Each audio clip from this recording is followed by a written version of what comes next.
អ៊ីស្រាអែលលក់គ្រាប់បែកចង្កោមឲ្យថៃទម្លាក់មកលើប្រជាជនខ្មែរតែពេលនេះអ៊ីស្រាអែលបែកជាផ្សាយថ្កោលទោសអ៊ីរ៉ង់ថាបានប្រើគ្រាប់បែកចង្កោមទៅលើប្រទេសខ្លួនទៅវិញបើដូច្នេះជួយស្រែកថ្កោលទោសថៃ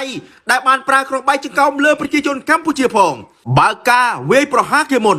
នៅមានមុខស្រែកថ្កោលទោសគេទៀតសៀមវាចម្លងមកដូចបេះដាក់វាយគេហើយឲ្យគេសុំទោសទៀតធ្វើអញ្ចឹងដូចជាមិនសមហើយអ៊ីរ៉ង់បានប្រកាសត្រៀមខ្លួនរួចជាស្រេចហើយអ៊ីរ៉ង់បានប្រកាសឲ្យថាខ្លួនត្រៀមខ្លួនរួចជាស្រេចដើម្បីធ្វើសង្គ្រាមរយៈពេលវែងយ៉ាងហោចណាស់6ខែ